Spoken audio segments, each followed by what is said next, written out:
దేవుని యొక్క సన్నిధికి వచ్చినటువంటి మనము మన ప్రభు అయిన దేవుడు సజీవుడు గనక ఆయన్ని మనం ఆరాధించేప్పుడు మనం కూడా ఆసక్తితో దేవుని ఆరాధించవలసిన వారమై ఉన్నాం. ఆయన మాట్లాడే దేవుడు, ఆయన చూస్తున్న దేవుడు, ఆయన సజీవుడైన దేవుడు, వింటున్న దేవుడు, ఆయన కార్యములు చేసేటువంటి గొప్ప శక్తి సంపన్నుడైన దేవుడు.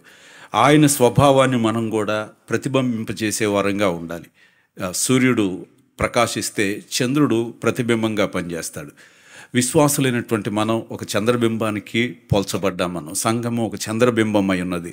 అంటే ఆ సూర్యుడైన ప్రభు అయిన యేసుక్రీస్తులో ఉన్న ఆ స్వచ్ఛతను, ఆ కళలను, ఆయనలో ఉన్న కాంతిని మన మీద ప్రకాశించినప్పుడు ఆయన దానిని మనం ఇతరులకు చూపించేటువంటి ఒక బింబము, ఒక రిఫ్లెక్షన్ లాగా మనం ఉంటున్నాం.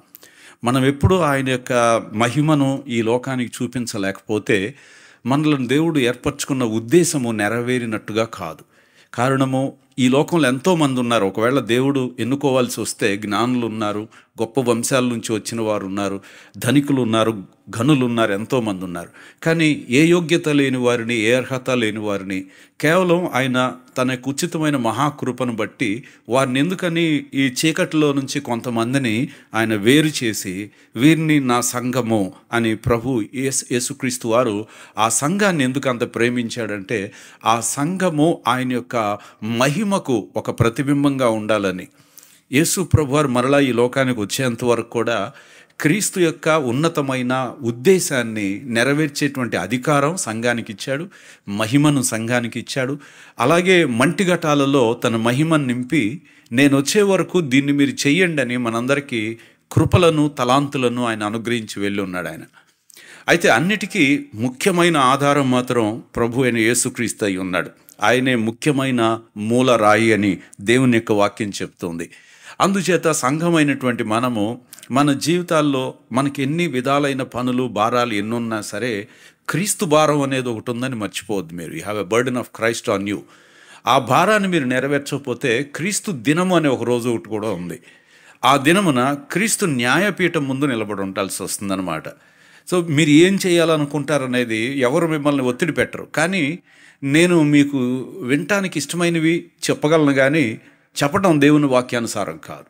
ఎందుకనగా మీరు నేను అందరం క్రీస్తు న్యాయపీఠం ముందు నిలబడినప్పుడు క్రీస్తు ప్రభువారు మన కోసం ప్రత్యేకించి అనుగ్రహించిన ఈ కృపను మనం ఏం చేశాము అనే దానికి సమాధానం మనం అందరూ ఇచ్చుకోవాల్సి ఉంటాం.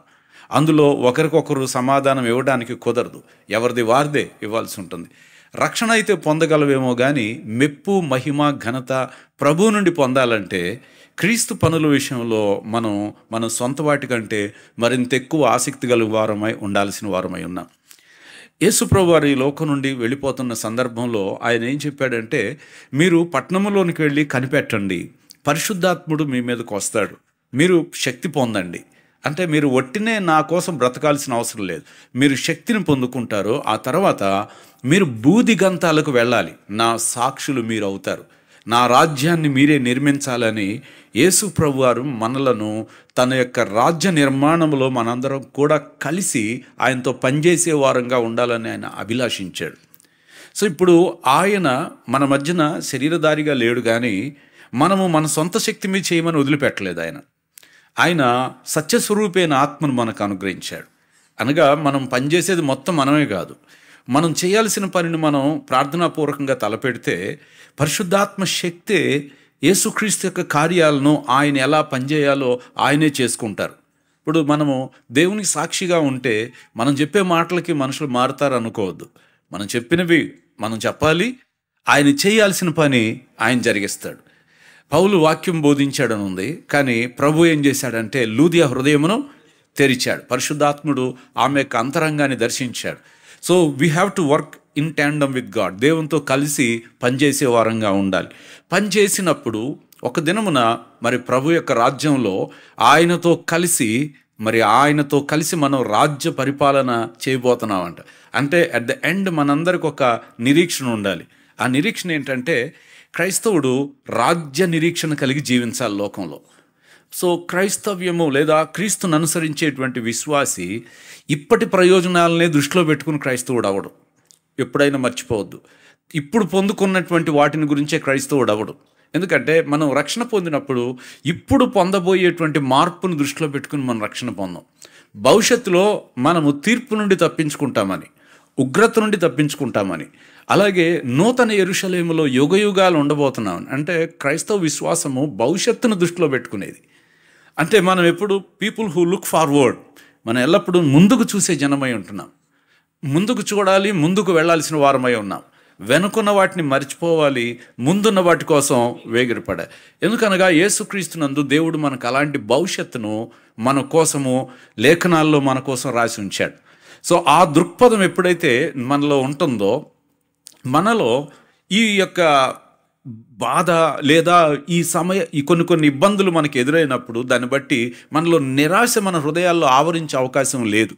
ఎందు నిమిత్తం అంటే మనకి భవిష్యత్ మహిమను గురించి స్పష్టత ఉంది, ఫ్యూచర్ గ్లోరీ గురించి మనకు ఒక అండర్స్టాండింగ్ ఉంది. కనుక ఇప్పుడు ఉన్నటువంటి సిచ్యువేషన్లు బట్టి మనం ఎప్పుడు కూడా ఏ విధమైన ఆందోళన కానీ, మన మనసులో నిరాశ కానీ మన మనసులోనికి ప్రవేశించదు. ఎందుకంటే మనకు తెలుసు మన భవిష్యత్తును యేసుక్రీస్తు ప్రభువారి యొక్క ఆధీనంలో ఉందన్న విషయం మనం తెలుసుకుని ఉంటున్నాం. ఈ యొక్క రాత్రి అందుకే నేను మీకు ఈ విషయాన్ని గుర్తు చేయాలనే ఉద్దేశంతో ప్రకటన గ్రంథము 5వ అధ్యాయములో మనం చూసినప్పుడు, అక్కడ ప్రకటన గ్రంథము 5వ అధ్యాయంలో దేవుని వాక్యములో చూస్తే 5వ అధ్యాయం 7వ వచనములో ఒక మాట ఉంది, చదువు. ఆయన వచ్చి సింహాసనమందు ఆసీనుడై ఉన్నవాని కుడి చేతిలో నుండి ఆ గ్రంథమును తీసుకొనెను. ఆయన దానిని తీసుకొనినప్పుడు ఆ 4 జీవులను, వీణెలను, ధూప ద్రవ్యములతో నిండిన సువర్ణ పాత్రలను పట్టుకొని ఉన్న ఆ 24 పెద్దలను ఆ గొర్రెపిల్ల ఎదుట సాగిలపడిరి. ఈ పాత్రలు పరిశుద్ధుల ప్రార్థనలు. హల్లెలూయా. చాలండి, తర్వాత చదువుదాం. ప్రకటన గ్రంథం తీసుకున్నప్పుడు ఏమనిపిస్తుందంటే ఇది ఒక టెలిస్కోప్ లా కనబడుతుంది నాకు అనేక సార్లు. అంటే భవిష్యత్తుని చూడటానికి మనం టెలిస్కోప్ని, దూర ప్రాంతంలో ఉన్న నక్షత్రాలని చూడడానికి ఈ టెలిస్కోప్ని ఎలాగైతే ఉపయోగిస్తామో, ప్రకటన గ్రంథము మన యొక్క ఉన్నతమైనటువంటి భవిష్యత్తు, అంటే ఇక్కడతో అంతం కాదు. దీని తర్వాత రాజ్యం తర్వాత నూతన యెరూషలేము, అనంతమైనటువంటి దేవుని సంకల్పం మొత్తం ఏ విధంగా నెరవేరుతుందో ఈ ప్రకటన గ్రంథంలో మనకి స్పష్టంగా అర్థమవుతుంది. అయితే ప్రకటన గ్రంథము చదవటానికి కొంతమందికి ఇబ్బందికరంగా అనిపించినప్పుడు కూడా ప్రకటన గ్రంథాన్ని మనం ఒకే ఒక భావంతో మనం అర్థం చేసుకోవచ్చు. ఏంటది ఆ భావం అంటే, వర్తమాన భూత భవిష్యత్ కాలములో ఉన్నవాడు, మొదటివాడును కడపటివాడును, ఆల్ఫాయు ఒమేగయు అయున్న ప్రభు అయిన యేసుక్రీస్తుని గురించిన ప్రత్యక్షత ఇది. It's an revolution about Jesus Christ. అంటే అది ఈజీగా మీకు అర్థం అవుతుంది. ఈ గది నిండా మీకు మంచి వస్తువులను పెట్టి లోపల గదికి తాళం ఇవ్వలేదు అనుకోండి, ఏం చేస్తారు? ఆ బయట ఉండి ఆ వస్తువులను చూడలేరు, తీసుకోలేరు. ఆ గదిలో బోళ్ళు ఉన్నాయి అంటాము, కానీ తెచ్చుకోవడానికి తాళం లేదు. తాళం లేకపోతే ఏం చూస్తాము? ప్రకటన గ్రంథానికి తాళం ఏంటంటే యేసుక్రీస్తుని గురించినటువంటి ప్రత్యక్షత. అది ఆయన మహిమ, ఆయన త్యాగము, ఆయన ద్వారా స్థాపించబడబోతున్న దేవుని రాజ్యాన్ని గురించినటువంటి సమస్త కార్యాచరణ మొత్తం కూడా ప్రకటన గ్రంథంలో రాయబడింది. Whole plan and purpose and also God's glory behind that, దేవుని మహిమ ఏమైనో దాని గురించి రాయబడి ఉంది. ఇక్కడ మనం చదివిన ఈ వచనంలో పరలోకంలో చాలా అద్భుతమైన ఒక సందర్భాన్ని యోహాను చూస్తున్నాడు. యోహానును అన్నాడు దేవుడు, ఈ పద్మస్ ద్వీపంలో నుండి నువ్వు ఎక్కిరా అన్నాడు. ఆత్మవశుడైన యోహాను అంతటా ఆత్మవశుడై ఉండి పరలోక దర్శనాన్ని చూశాడు. ప్రకటన గ్రంథంలో దర్శనాలు ఉన్నాయి, ఒక్కొక్క దర్శనంగా 7 దర్శనాలని విడమర్చి చెప్పబడింది ప్రకటన గ్రంథంలో. ఇందులో పరలోక దర్శనం అనేది ప్రత్యేకమైంది. సో పరలోక దర్శనాన్ని చూసిన యోహానుకి ఆ యొక్క అందమైనటువంటి పరలోకాన్ని చూసినప్పుడు దానిని వర్ణించటానికి ఆయన యొక్క మాటలు 4వ అధ్యాయం నుండి, అంతటా పరలోకమందు నేను ఒక సింహాసనము చూశాను నేను అన్నాడు.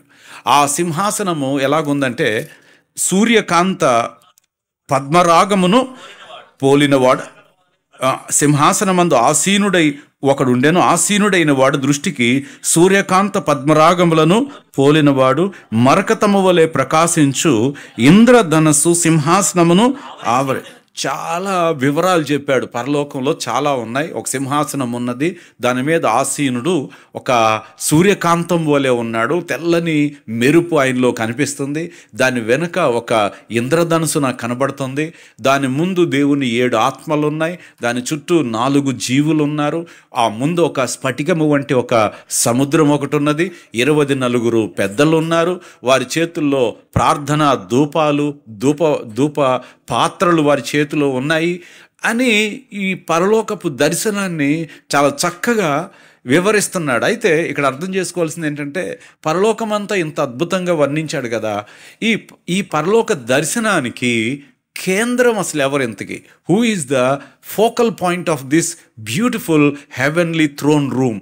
ఈ పరలోక సింహాసనపు ఈ అంతఃపురానికి మధ్యలో ఉన్న కేంద్రం ఎవరు?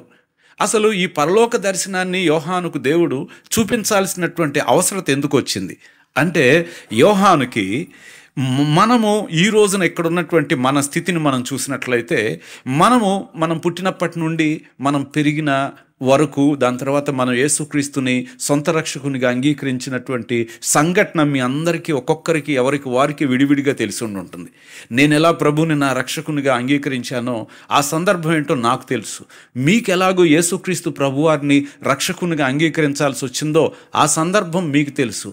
అయితే ఇక్కడ ఉన్నటువంటి మనమందరం విడివిడిగా కనబడుతున్నప్పటికీ దేవునికి మనము ఒక రాజ్యంగా కనబడుతున్నాం. We are looking like a one group of people who are brought from different things. వేరు ప్రదేశాల నుండి, వేరు నేపథ్యాలలో నుండి, వేరు భాషల్లో నుండి, వేరు సాంప్రదాయాల్లో నుండి ఒక జనముగా మనం చేయబడ్డాం అన్నమాట. We made as a one race, ఒక జాతిగా మనం సృష్టించబడ్డాం. ఎంత అద్భుతం చూడండి. దేశాలు ఎన్ని ఉన్నాయి అంటే 200 దేశాలు ఉన్నాయి. జనం ఎంతమంది ఉన్నారంటే 800 కోట్ల మంది ఉన్నారు. ఇంతమందిలో దేవుని ప్రజలు ఎవరు? Who are God's own people? అంటే ఎవరికి వారం మనం మన నేపథ్యం చెప్పగలుగుతాం. కానీ దేవుని దృష్టిలో పరలోకంలో ఒకే విషయం అనేది ముఖ్యమైనది దేవునికి.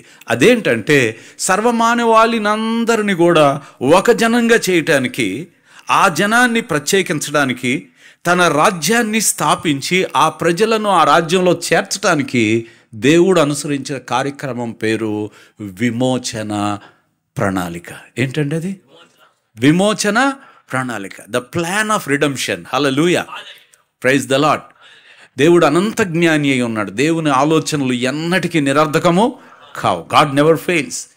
మరి ముఖ్యంగా విమోచన అనేటువంటి కార్యక్రమం ఎందుకు చేయాల్సి వచ్చిందండి అంటే, విమోచన అంటే అర్థము ఏదైనా ఒక దానిని పూర్తిగా తన వశం చేసుకున్నప్పుడు దాని వశము నుండి విడిపించడానికి ఈ విమోచన అనే కార్యం చేయాల్సి ఉంటుంది.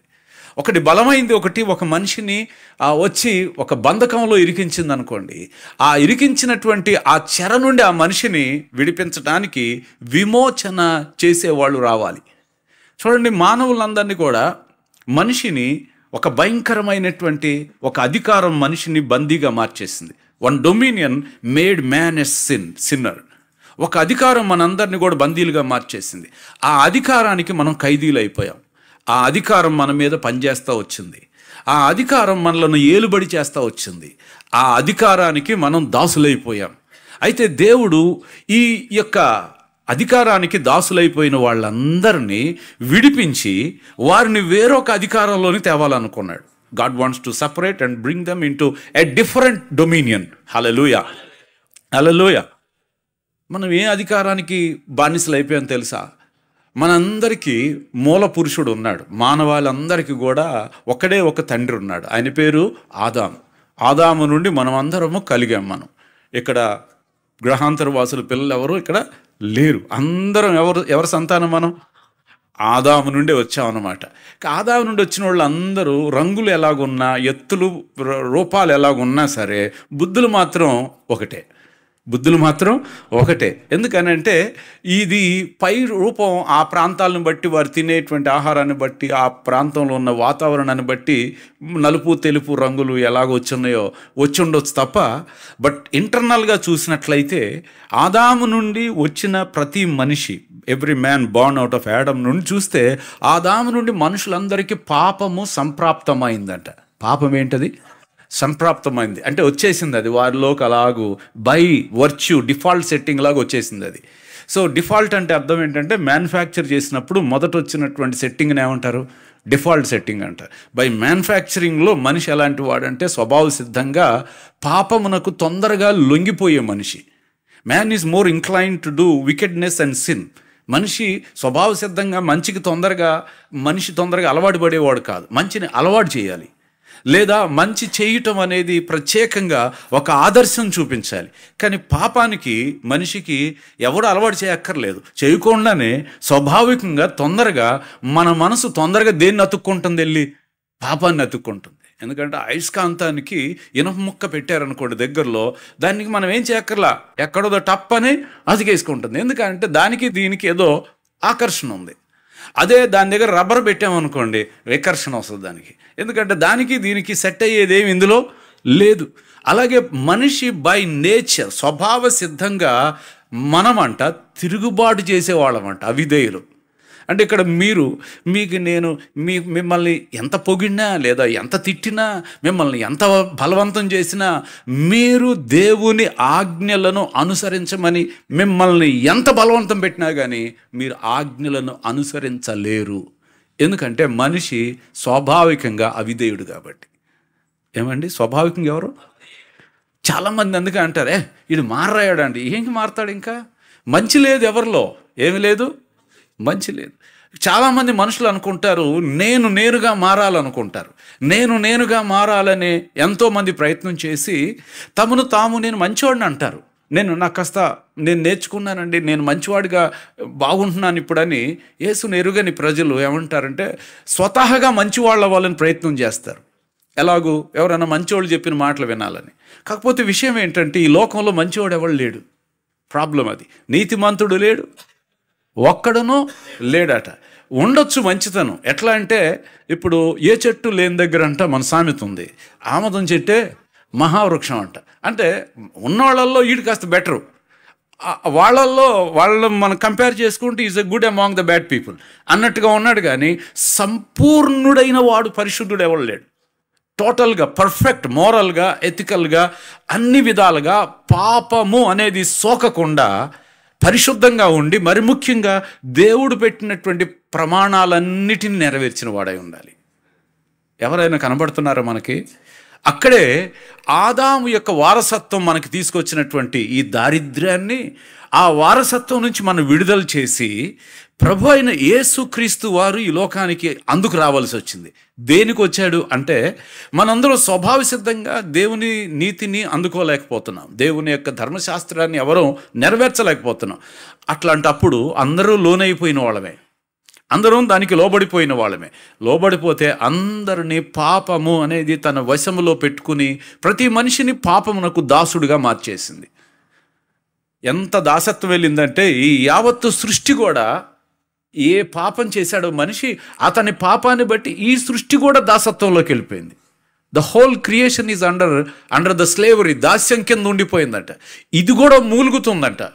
దాని పాప ఫలాన్ని, శాప ఫలాన్ని ఈ భూమి అనుభవిస్తున్నప్పుడు దేవాది దేవుడు తన మనసులో కలిగినటువంటి ఒక అద్భుతమైన ఆలోచన ఏంటంటే విమోచన ప్రణాళిక. చెప్పండి ఏంటండి అది?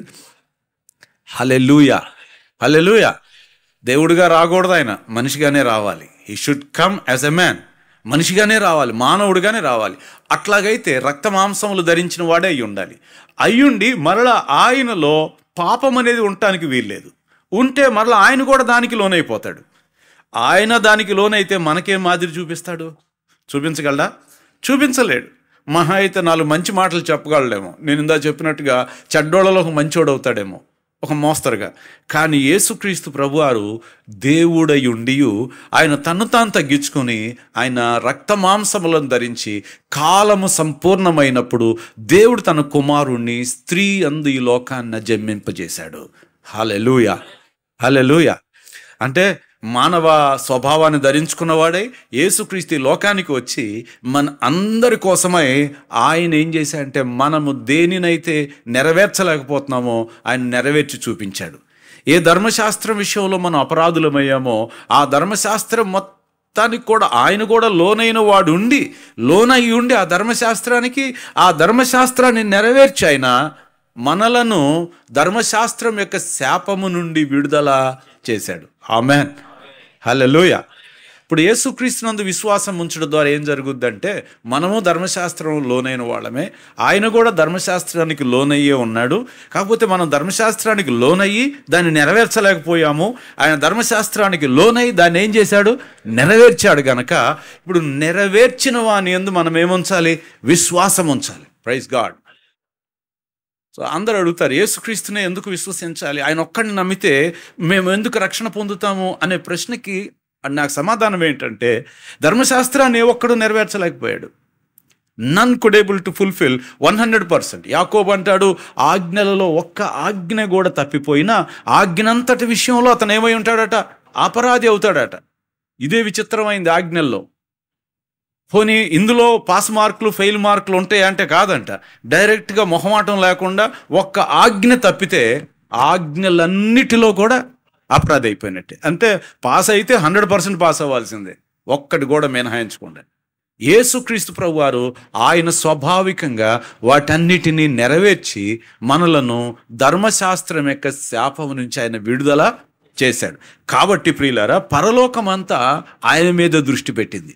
ఎందుకని అంటే, పరలోకము విమోచించబడిన వారు లేకుండా పరలోకంలో ఆనందం ఏముంటుందండి? దేవదేవుడు పరలోకమందు ఆయన యుగయుగాలు తనలో తాను సంతోషంగా ఉన్న దేవుడు మానవుడిని ఎందుకు సృష్టించాడు అంటే, మనిషితో తన యొక్క ప్రేమను, తన యొక్క మహిమను పంచుకోవాలనుకున్నాడు ఆయన. మరి యావత్తు సృష్టి మొత్తం దేవుడు అనుకున్నటువంటి ఆలోచన ప్రకారంగా నడవకుండా ఈ యావత్తు సృష్టి మొత్తం పతనమైపోతే పరలోకంలో ఆనందం ఉంటుందా? ఉంటుందా? ఉండదు. Why? Because god's will is not been fulfilled. దేవుని చిత్తము నెరవేరటంలా. దేవుని చిత్తం నెరవేరినప్పుడు పరలోకంలో ఆనందం ఉండదు. యేసుక్రీస్తు ప్రభువారు ఈ లోకానికి శరీరధారిగా వచ్చినప్పుడు ఒక స్వరం మేఘంలోంచి వినపడింది, ఈయన నా ప్రియ కుమారుడు, ఈయన యందు నేను ఆనందిస్తున్నాను. ఎందుకనంటే ఈయన నా చిత్తాన్ని నెరవేరుస్తున్నాడు కాబట్టి. ఏంటా చిత్తం అంటే, నశించినటువంటి ఈ ప్రపంచాన్ని మొత్తం మరలా నా యొద్దకు ఆయన తీసుకుని వస్తున్నాడు కాబట్టి. Is bringing back all the world back to me. నా సంకల్పాన్ని పాడు చేయాలనుకున్నాడు అపవాది, లేదా పాపం వల్ల సమస్తం పతనమైంది అనుకున్నాను. కానీ పతనమైన దానిని మొత్తము ఆయన మరలా తిరిగి సమకూర్చి తన రక్తము ద్వారా సంధి చేసి నీతిమంతులనుగా చేసి మనలను తిరిగి దేవుని అధికారానికి మానవులను తీసుకుని వస్తూ ఉన్నాడు. ఆమేన్. అంటే ప్రియులారా, పాపానికి వచ్చే జీతము మరణం.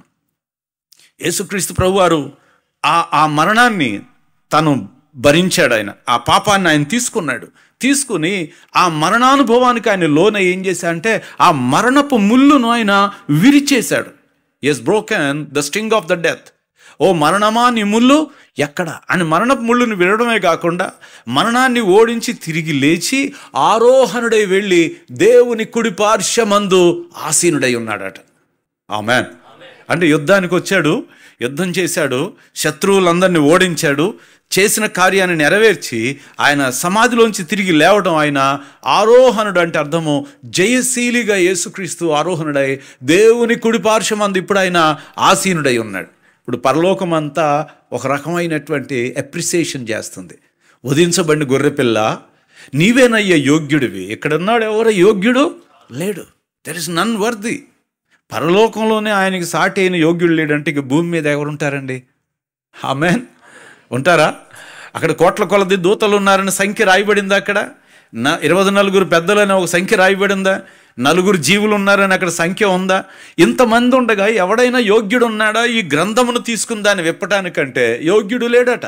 ఎందుకు యోగ్యుడు లేడు అంటే, ఆయన ఒక్కడే శరీరాన్ని ధరించి వచ్చి, ప్రైజ్ గాడ్, వచ్చి పాపమును ఆయన పరిహరించి తిరిగి సజీవుడైన యేసు లేచి దేవుని కుడి పార్శ్వమందు ఈ దినమున ఆసీనుడై ఉన్నాడు గనుక ఆయనే పరలోకమందు ఏం పొందుకుంటున్నారు? స్తుతి, ఘనత, ప్రభావము, ఆరాధన పొందుకుంటున్నాడు. హల్లెలూయా, హల్లెలూయా. కాబట్టి ప్రియులైన వారులారా, యేసుక్రీస్తు ప్రభువారు దేవుని యొక్క ప్రణాళిక అంతటికి ఏమై ఉన్నాడంటే కేంద్రమై ఉన్నాడు. ఈ రాత్రి నేను చెప్పాలనుకుంటున్న అంశం ఏంటంటే 4వ అధ్యాయము 5వ అధ్యాయంలో యోహానుకి పరలోక దర్శనాన్ని చూపించాడు దేవుడు. అయితే ఆ పరలోక దర్శనాన్ని వర్ణించే అప్పుడు ఎన్నో సంగతులు రాశాడు, కానీ వాటన్నిటికీ ముఖ్యంగా ఎవరిని చూపిస్తున్నాడంటే వధించబడిన గొర్రెపిల్లను చూపిస్తున్నాడు. చూడండి ఒకసారి ప్రకటన గ్రంథము 5వ అధ్యాయం చూడండి. ప్రకటన గ్రంథము 5వ అధ్యాయం 4వ వచనం చదువుదాం. ఆ గ్రంథమును విప్పుటకై చూచుటకైనను యోగ్యుడెవడును కనబడినందున నేను బహుగా ఏడ్చుచుండగా ఆ పెద్దలలో ఒకడు, ఏడవకు, ఇదిగో దావీదుకు చిగురైన యూదా గోత్రపు సింహము 7 ముద్రలను తీసి ఆ గ్రంథమును విప్పుటకై. ఆమెన్. ఏం పొందారు ఆయన? ఆయన విక్టోరియస్గా వచ్చాడయ్యా, పైకి జయం పొందాడు, వెళ్ళాడు, పాపాన్ని తొలగించాడు, శాపాన్ని తొలగించాడు, మరణాన్ని జయించాడు, తిరిగి లేచి మనుషులందరినీ పట్టుకున్నటువంటి ఆ యొక్క కడపటి శత్రువుతో యుద్ధం చేశాడు ఆయన. చేసి సిలువలో అపవాది యొక్క సైన్యాన్ని మొత్తం ఓడించి ఈ దినమున విమోచించబడే వందల లక్షలాది మంది ప్రజలకు ఆయన నిరీక్షణాధారం అయ్యాడు ఆయన. హల్లెలూయా. లేకపోతే ఆయనే గనక ఆ యొక్క యుద్ధం చేయకపోతే, ఆ సిలువ కార్యం చేయకపోతే ఈ ప్రజలందరూ ఇంకా వాడి యొక్క హస్తంలోనే ఉండిపోయి ఉండేవాళ్ళు, ఆ పాప బంధకాల్లోనే ఇంకా జీవించేవాళ్ళు. బట్ ఈ రోజున ఆయన జయం పొందాడు, ఇంకా ఆయన అనుసరించే వారికి కూడా ఏమిస్తున్నాడు? జయమిస్తున్నాడు. ఆయన సింహాసనం మందు ఆసీనుడై ఉన్నాడు. జయించిన వాడిని కూడా ఆయన ఎక్కడ కూర్చోబెట్టుకుంటాడు? మరలా సింహాసనం మీద కూర్చోబెట్టుకుంటాడు. ఆయన అధికారం పొందుకున్నాడు. ఆయనను అంతము వరకు కూడా వెంబడించే వారికి జనముల మీద ఆయన ఏమిచ్చాడు? అధికారాన్ని ఇచ్చాడు. Hallelujah. He has been authoritative. ఆయన సమస్తమును జయించిన ప్రభువుగా ఉన్నాడట. ఆయన ఎట్లా ఉన్నాడు? దూతలా లేడు పరలోకంలో. మారుమూల కూర్చుని నేనేమి చేయలేకపోయానే అని చెప్పి దిగులుగా యేసుప్రభువు వారు లేరు అక్కడ. నేను నెరవేర్చకుండా ఇక్కడికి వచ్చి పరలోకంలో షేమ్ ఫీల్ అవుతున్నాను, పని మీద వెళ్ళి ఆ పని సక్సెస్ చేసుకుని రాలేకపోయానని పరలోకంలో తలంచుకుని ఉన్నాడా? లేడు. He standing like A royal king. ఒక యూదా గోత్రపు సింహంలా నిలబడ్డాడు. ఎందుకనంటే ఆయనకు అప్పగించబడింది ఆ పని. అయ్యా నీవేనయ్యా మొత్తం జరిగించాల్సినోడివి, నీ భుజాల మీద ఈ భారం పెట్టామంటే యేసు ప్రభువారు కాలం సంపూర్ణమైనప్పుడు ఈ లోకానికి వచ్చి తన పనిని చేసి ముగించి ఇప్పుడు ప్రభువుగాను క్రీస్తుగాను ఉన్నాడంట. అక్కడ ఎట్లా ఉన్నాడు? ప్రభువుగాను. సో ఇప్పుడు ఈ దినం మీరు ఏమని పిలుస్తారు? యేసయ్య కాదు, ప్రభువా అని పిలవాలి. చెప్పండి, ఏమనాలి? ఎస్, లార్డ్ అని పిలవటం నేర్చుకోవాలి మనం. లార్డ్ అనే మాటకు అర్థం ఏంటంటే నా యజమానుడా అని అర్థం. యు ఓన్ మీ. నువ్వు నన్ను నీ సొత్తుగా చేసుకున్నావు, నేను నీ సొత్తు అయి ఉన్నాను ప్రభువా అని ప్రభువుకి ప్రతి మోకాలు వంగాలట. పరలోకంలో ఆయన దేవుడు ఏ స్థాయిలో కూర్చోబెట్టాడంటే దేవదూతలైనను, ప్రధానులైనను, ఉన్నవైనను, రాబోవునవైనను, దృశ్యమైనను, అదృశ్యమైనవైన సమస్తము ఆయనకి లోబడాలట. Everything is subjected to him. Amen. సమస్తం ఆయన పాదాల కింద పెట్టబడ్డాయి. ఆయన అక్కడ కూర్చున్నాడు. ఆయన అలా ఉంటాడని దావీదు క్రీస్తుని గురించి 110వ కీర్తనలో ఆయన ఎక్కడ కూర్చుంటాడో ముందుగానే చెప్పుకొచ్చాడు. కీర్తనలో 110వ కీర్తన. So the exaltation of Christ is the most important point in Christian life. నా ప్రభుతో సెలవిచ్చిన వాక్కు, నేను నీ శత్రువులను నీ పాదములకు పీఠముగా చేయి వరకు నా కుడి పార్శ్వమున కూర్చుండుము. యెహోవా నీ పరిపాలన దండము సియోనులో నుండి సాగజేయుచున్నావు, నీ శత్రువుల మధ్యను నీవు పరిపాలన చేయి. తన ప్రభుతో చెప్తున్నాడు. ఎవరు ఆ ప్రభు? ఈ ప్రభు ఎవరు అంటే తండ్రి అయిన ప్రభువారు, కుమారుడైన యేసు ప్రభువారు. హల్లెలూయా, హల్లెలూయా. ఎందుకని ఇప్పుడు మనందరం ఇక్కడ తండ్రిని విశ్వసించి రక్షించబడ్డామా? తండ్రి దేవుడు కాదా? దేవుడే. We don't say that. మన దేవుడు ఒక్కడే అంటాం మనం, కానీ తండ్రిని మనం విశ్వసించాల. ఎవరిని విశ్వసించాం? కుమారుని యందు విశ్వాసం ఉంచేవాడు. One who believes in Jesus Christ. We do not believe in the Holy Spirit. పేతురు ఏమన్నాడు? ఏ నామంలో రక్షణ అన్నాడు? యేసు నామములోనే మీకు రక్షణ అన్నాడు. అంటే ప్రభు అయిన యేసుక్రీస్తు వారు మన రక్షణకు కేంద్రం. ఆయన our confession of Jesus Christ made us people who are saved. పేతురు యేసుప్రభు అడిగాడు, పేతురు నీ అభిప్రాయం చెప్పు, నన్ను ఏమనుకుంటున్నారు జనం అని అడిగాడు. నా గురించి ప్రజలు ఏమనుకుంటున్నారు అన్నాడు. అంటే పేతురు, ప్రభువా తమను గురించి ఏలియా అనుకుంటున్నారు, తమను గురించి ఇర్మియా అనుకుంటున్నారు, తమను గురించి ఇంకొకరు అనుకుంటున్నారు, ఇంకో ప్రవక్త అనుకుంటున్నారు అని చాలా పేర్లు చెప్పాడు. చెప్తే సీమోను వారు ఏమనుకుంటున్నారు సరే, నీవేమనుకుంటున్నావో చెప్పు అన్నాడు. నువ్వేమనుకుంటున్నావు చెప్పు అన్నాడు. అందుకు పేతురు అన్నాడు, నేనైతే ప్రభువా నీవు సర్వోన్నతుడైన దేవుని కుమారుడైన క్రీస్తు అనుకుంటున్నాను అన్నాడు. యు ఆర్ ద మెస్సాయా, నువ్వు రాజువి, నువ్వు ప్రభువు అనుకుంటున్నాను నేను, ప్రభువులకు. వెంటనే యేసుప్రభు అన్నాడు, పేతురు నీవు ధన్యుడు అయ్యా అన్నాడు. నీవెవరో అయ్యింది ధన్యుడు. ఎందుకని? ఇది ఒప్పుకున్నావు నీవు నీ నోటితో, యేసు ప్రభు అని నీ నోటితో ఒప్పుకున్నావు గనక నీవేమై ఉన్నావు, ధన్యుడు అయి ఉన్నావు. అమ్మ, మన రక్షణ ఎవరిని ఒప్పుకుంటే వచ్చింది? యేసు ప్రభువారిని ఒప్పుకుంటే వచ్చింది. అంటే రక్షించబడిన వాళ్ళకైనా రక్షణ కార్యం చేసిన ఆయన ఒప్పుకుంటేనే జరుగుతుంది. కనుక ఈ దినమందు ఎవరైనా ఈ మాటలు వింటున్నటువంటి వారు ఉన్నట్లయితే, యేసు ప్రభువారే ఈ సృష్టి అంతటికి విమోచన భారాన్ని తన భుజం మీద వేసుకున్నాడు. He took the burden of redemption ఆయన భుజం మీద వేసుకున్నాడు. అందుకే సిలువ ఎత్తుకున్నాడు ఆయన. ఎవరైనా చూసిన వాళ్ళు అనుకుంటారు, యేసు ప్రభువారు సిలువ మోయడం ఏంటి అనుకుంటారు. కానీ రక్షణ బాధ్యత భుజాల మీద వేసుకున్నాడు. అది మీకు అర్థం కాకపోతే నీకు అది వెర్రితనం అనిపించవచ్చు. కానీ సిలువను గూర్చిన వార్తే రక్షింపబడే వారికి అది దేవుని శక్తి అని బైబిల్ గ్రంథం చెప్తుంది. So Jesus Christ is the center and is the powerful one who he's made everything to happen. ప్రతిదీ జరగటానికి ఆయనే కేంద్ర బిందువు అయి ఉన్నాడు. అన్నీ ఆయన పాదాల కింద పెట్టబడి ఉన్నాయి. దావీదు దానిని చెప్పి ఉన్నాడు. లూకా సువార్త 24వ అధ్యాయము 27వ వచనంలో ప్రభు అయిన యేసుక్రీస్తు వారు స్వయంగా తన శిష్యులకు అంటున్న మాట ఏంటంటే, ఆయన చెప్పింది చూడండి. లూకా సువార్త 24:27, మోషేయు సమస్త ప్రవక్తలను మొదలుకొని లేఖనములన్నిటిలో నన్ను గూర్చిన వచన భాగములను వారికి తెలిపాను. ఆమేన్, హల్లెలూయా. ఆదికాండం నుండి చాలామంది గ్రంథాన్ని రాశారు. అందులో మోషే గ్రంథాలు ఉన్నాయి. మోషే ఏమి గ్రంథాలు రాశారండి? ఆ ధర్మశాస్త్రం రాశాడు, లేదా ఆదికాండం నుండి ద్వితీయోపదేశకాండం వరకు రాశాడు. మరి మోషే రాసినటువంటి గ్రంథాలు మోషే ఇజ్రాయేల్ గురించి రాసినట్టుగా ఉంది కదా. అందులో ఇశ్రాయేలీలకి సంబంధించి రాసి ఉంటే మరి క్రీస్తుని గురించి ఆయన ఎప్పుడు మాట్లాడినట్టు అక్కడ? అసలు ఇశ్రాయేలీలకే కదా మోషే సీనాయి కొండ దగ్గర వాళ్ళందరినీ సమావేశపరిచి ఏమన్నాడు, ఇశ్రాయేలులారా ఇవాళ మీరు నా మాట వింటే మీరే పరిశుద్ధ జనం అవుతారన్నాడు దేవుడు. అంటే ఏమన్నారు ఇశ్రాయేలీలు? దేవుడు చెప్పింది మేము చేస్తామన్నారు. చేస్తామంటే మోషే ఆ కొండ మీదకి వెళ్ళాడు. వెళ్ళి దేవుడిచ్చినటువంటి ధర్మశాస్త్రం తీసుకొచ్చి ఇశ్రాయేల్కి ఇచ్చన్నాడు, వీటిని మీరు అనుసరించి నడిస్తే మీరే దేవుని జనం అవుతారని చెప్పాడు. అయితే ఇశ్రాయేల్కి ఆ నిబంధన ఎందుకు చేశాడు అంటే, ఇశ్రాయేలీలకు ఒక గొప్ప నిరీక్షణ రాబోతుందని నిబంధన చేశాడు. ఆమేన్. ఇశ్రాయేలీలకు ఏం రాబోతుందో గొప్ప నిరీక్షణ. ఆ నిరీక్షణ ఏంటంటే, ఇశ్రాయేలీలకు దేవుడు చేసిన నిబంధన కానీ, ఇశ్రాయేలుకు దేవుడు చేసిన వాగ్దానాలు కానీ యేసు క్రీస్తు నందు వారికి నెరవేర్చబడతాయనే ఒక నిరీక్షణ ఇశ్రాయేలు ప్రజలకు దేవుడు అనుగ్రహించాడు.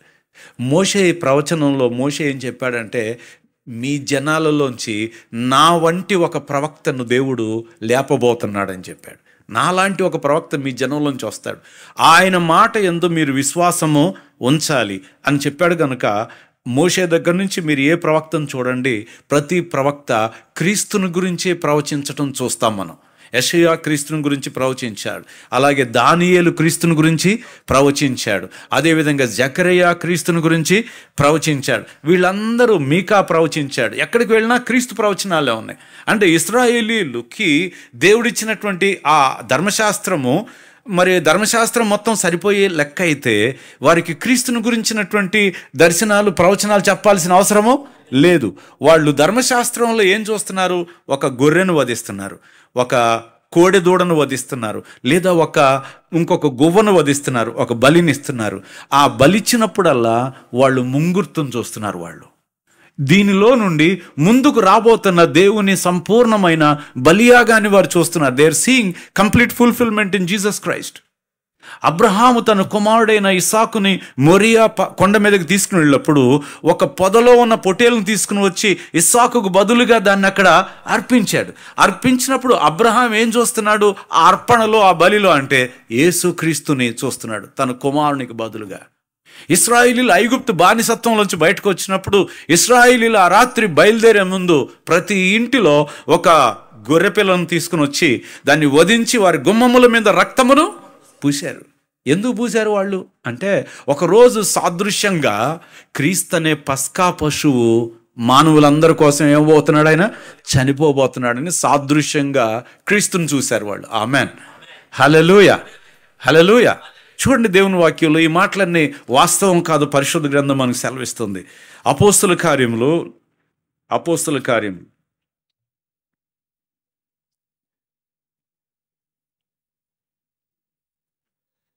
పేతురు ఇక్కడ పొట్టి కుంటివాణ్ణి లేపి నడిపినటువంటి సందర్భంలో ప్రజలందరూ ఆ యొక్క ప్రదేశానికి వచ్చి అక్కడ ఆ జరిగిన సంఘటనని వాళ్ళు చూస్తుంటే పేతురు చెప్తున్నాడు, 3వ అధ్యాయం 17వ వచనం,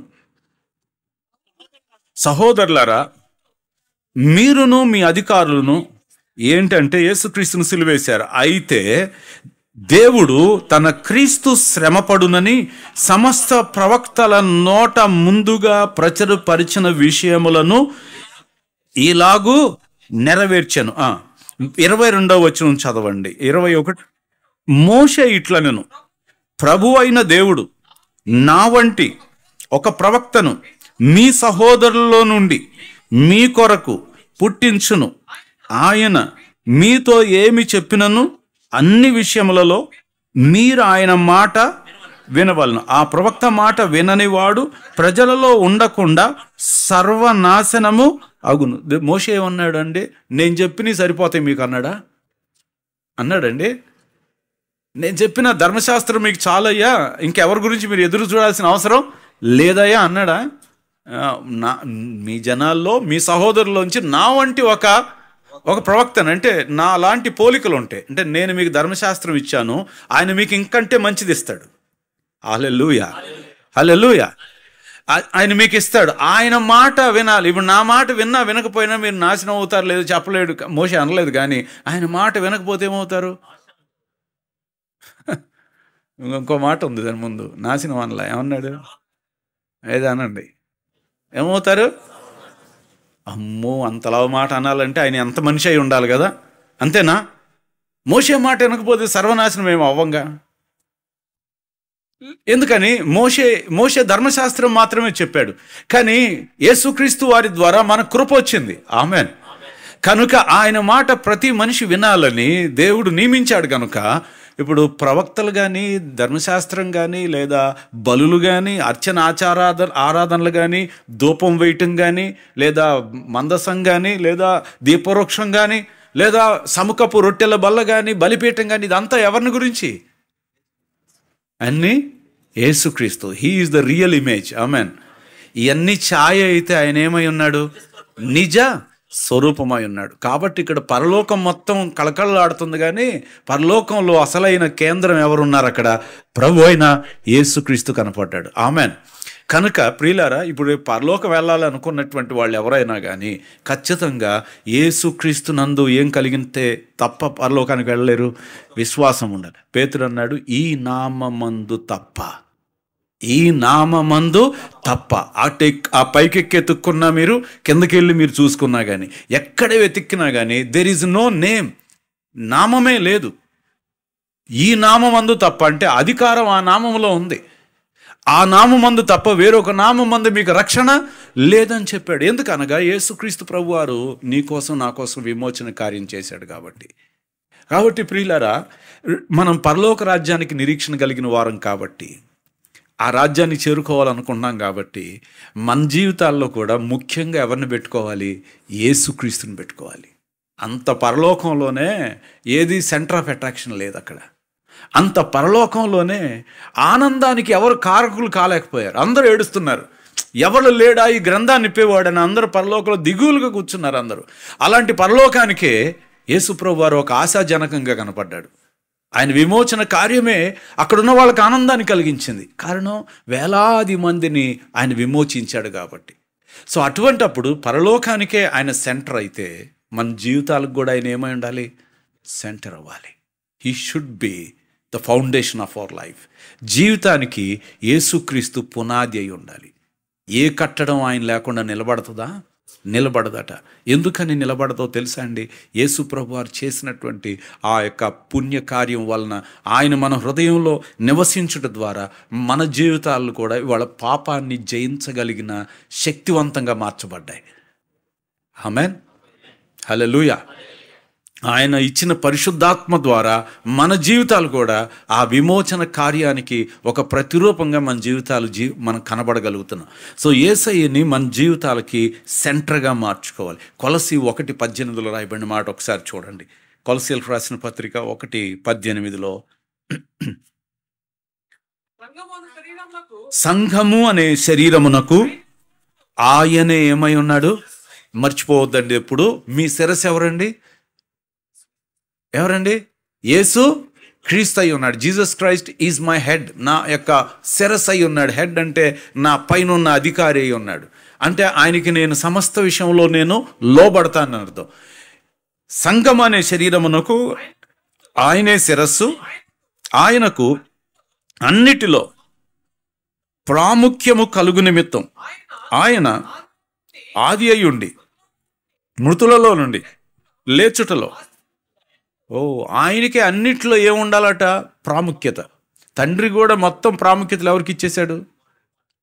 కుమారుడా ఇదిగో మొత్తం నీదే, నువ్వు అడుగు, జనాలను నీ సొత్తుగా ఇచ్చేస్తా అన్నాడు.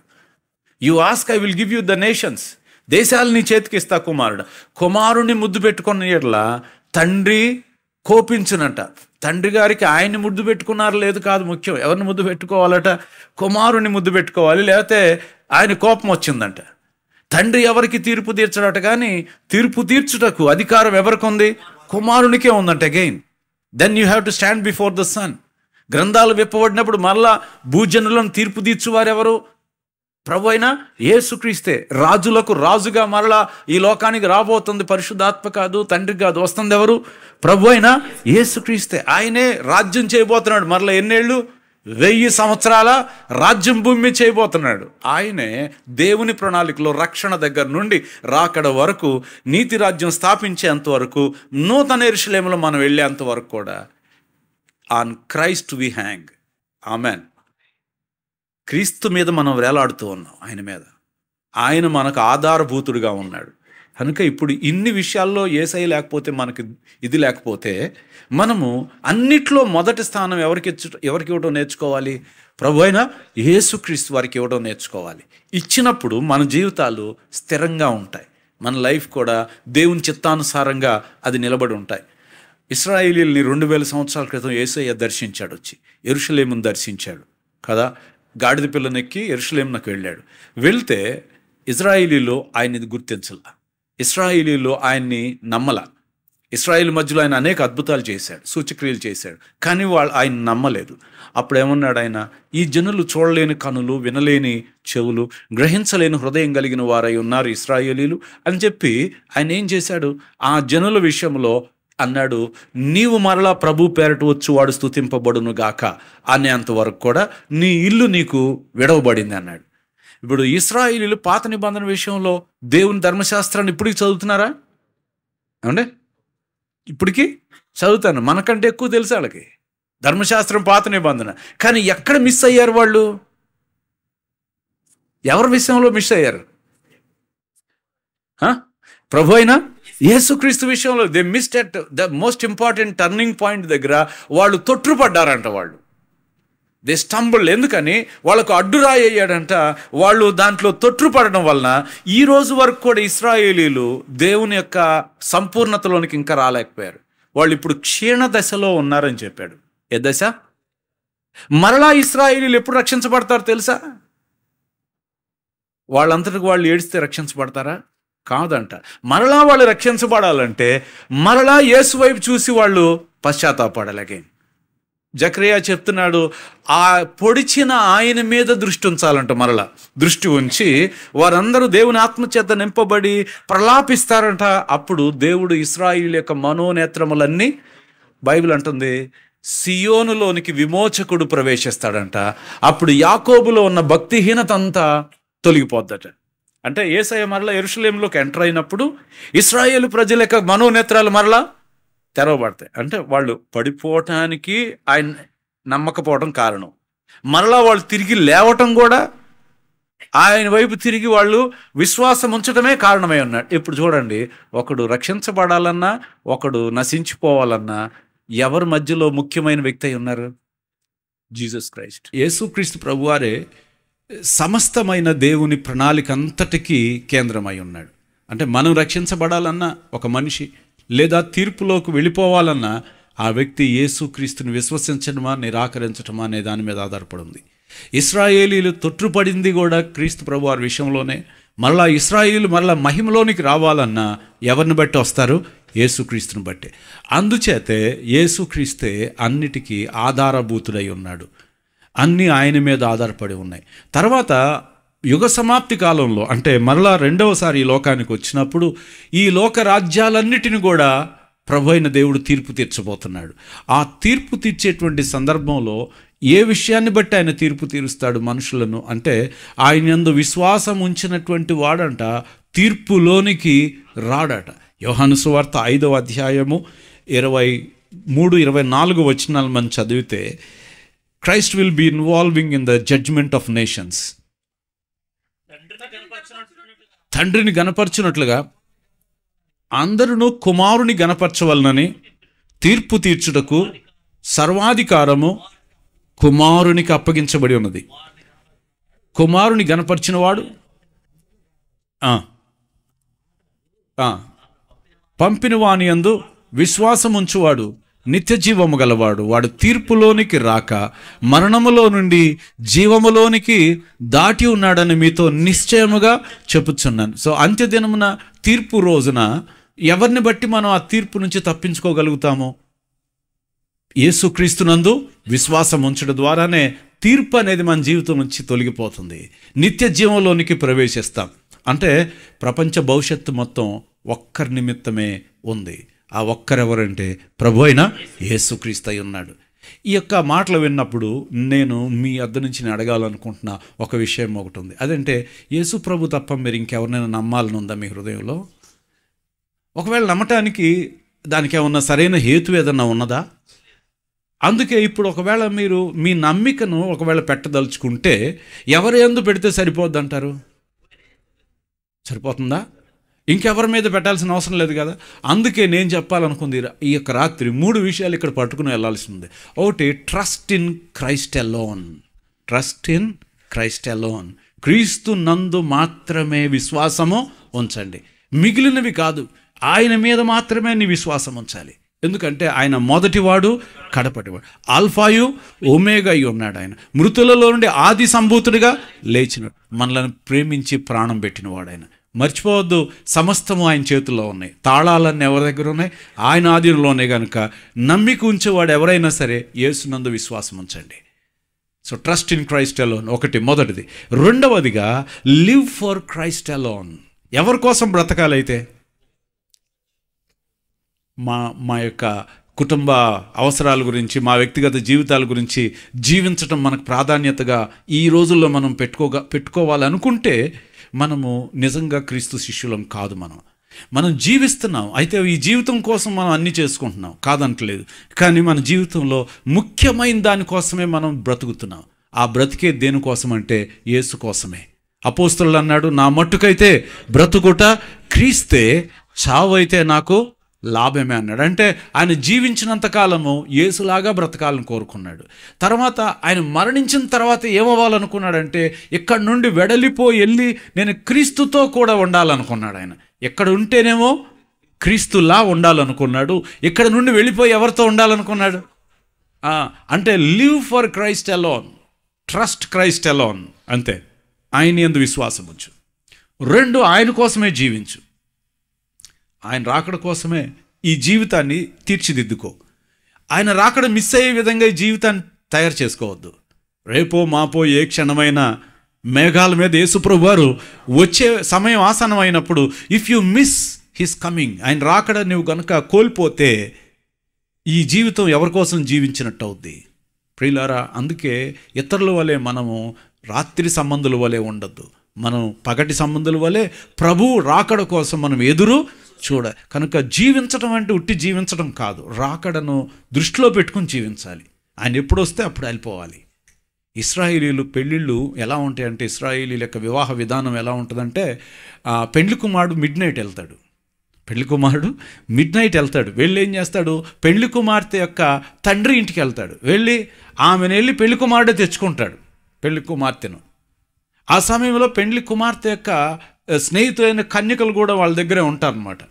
ఇది యూదుల యొక్క వివాహ సాంప్రదాయ విధానం. ఇది యేసుప్రభు వారు దాన్నే మన సంఘం యొక్క ప్రభుతో కలిసేటువంటి సంఘటన పోలిస్తే ఏం చెప్పాడంటే, ఇదిగో పెండ్లి కుమారుని యొక్క రాకను గురించి అర్ధరాత్రి వేళ స్వరమైన పడదట. ఇదిగో పెండ్లి కుమారుడు వస్తున్నాడు, లో the bride groom is coming, పెండ్లి కుమారుడు వస్తున్నాడు అన్నప్పుడు ఆ స్వరము విని ఏం చేయాలి, ఆయన ఎదుర్కొనడానికి వెళ్ళాలంట. సిద్ధపడిన కన్యకల వలె దివిటీలలో నూనెను సిద్ధం చేసుకో. సో ఇప్పుడు ఈ లైఫ్ అంతా ఏంటంటే, దివిటీలని రెడీ చేసుకుని ప్రభు వచ్చేటువంటి ఆ సమయానికి, ఆ గడియకు ఆయన్ని ఎదుర్కొనడానికి మనం సిద్ధపాటు కలిగిన జీవితం జీవించడం, క్రైస్ట్ కోసం జీవించడం. ఆమెన్, హల్లెలూయా.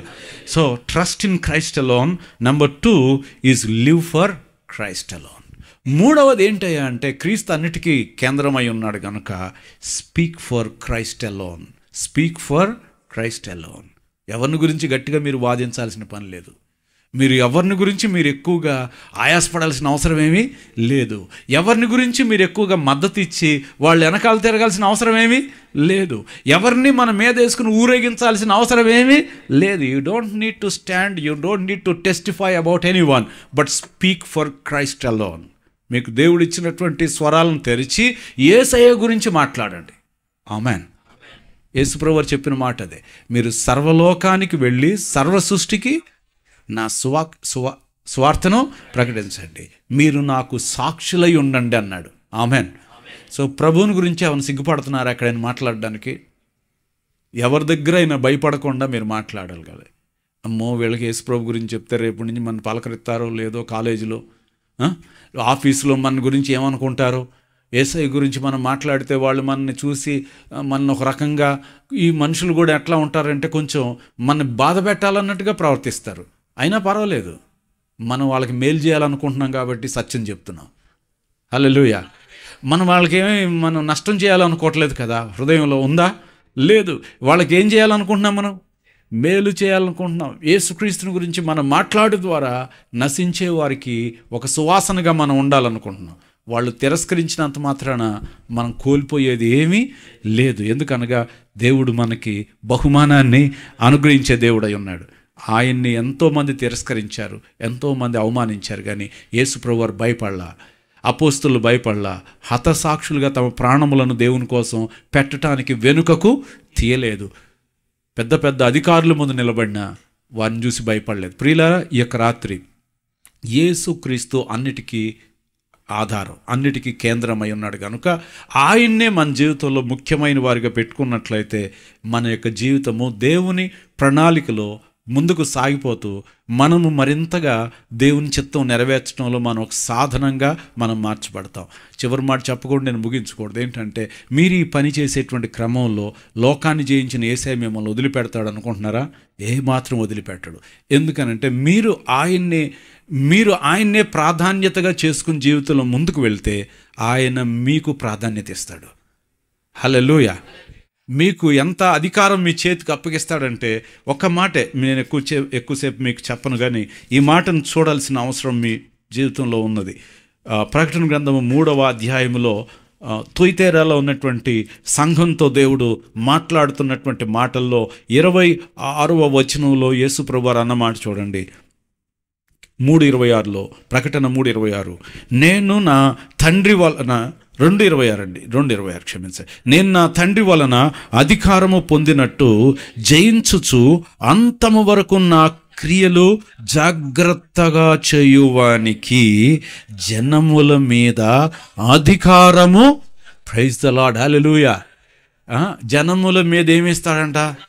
ఒక రోజు రాబోతుంది, మనం కనుక ప్రభువుకు నమ్మకంగా ఉంటే జనం మొత్తం మీద సంఘం అధికారం చేయబోతుంది. ఆమేన్. ఆ రోజు ఎప్పుడొస్తుందో తెలుసు. ఇక్కడ ఉన్నటువంటి మనందరం యేసుక్రీస్తుని కేంద్రంగా చేసుకుని ఆయన మాటలను పలికేటువంటి మరి దేవుని ప్రజలుగా ఈ లోకంలో జీవించినప్పుడు ఆ దినాలు మనం చూస్తామండి. అంతము వరకు జాగ్రత్తగా చేయాలంట. ఎంతవరకు అండి? అది. సో ప్రాణం పోయేంత వరకు కూడా ఈరోజు శపథం తీసుకున్నట్టుగా ఒక తీర్మానం తీసుకోండి. అంతము వరకు దేవుని క్రియలు నేను జాగ్రత్తగా చేస్తా. మొదట ఉండిన దానిని మధ్యలో నేను ఎక్కడ వదిలిపెట్టను. మొదటున్న ప్రేమను నేను వదిలిపెట్టను. మొదటున్న క్రియలు నేను వదిలిపెట్టను. మొదటున్న విశ్వాసాన్ని వదిలిపెట్టను. మొదటున్న సాక్ష్యాన్ని నేను వదిలిపెట్టను. అంతం వరకు గట్టిగా చేస్తావు. చేస్తే ఏమవుతుందో తెలుసా? నువ్వు అధికారం అవుతావంట. ఎంత అధికారం అవుతావు అంటే, అధికారం ఎలాంటిది ఇస్తా అన్నాడంటే, అతడు ఇనుప దండముతో వారిని ఏలును. ఆమెన్. ఏం దండం మీ చేతిలో పెడతాడైనా?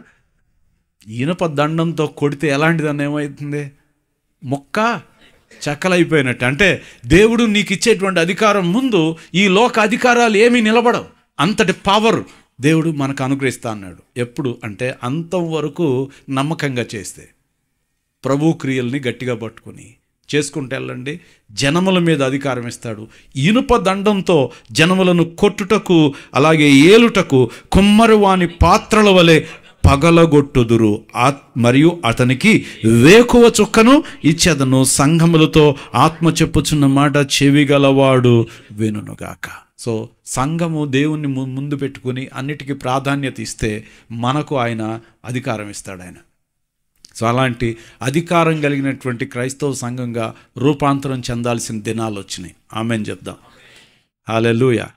సంఘం అధికారం లేకపోతే లోకం సంఘాన్ని పెద్దగా పట్టించుకోదు.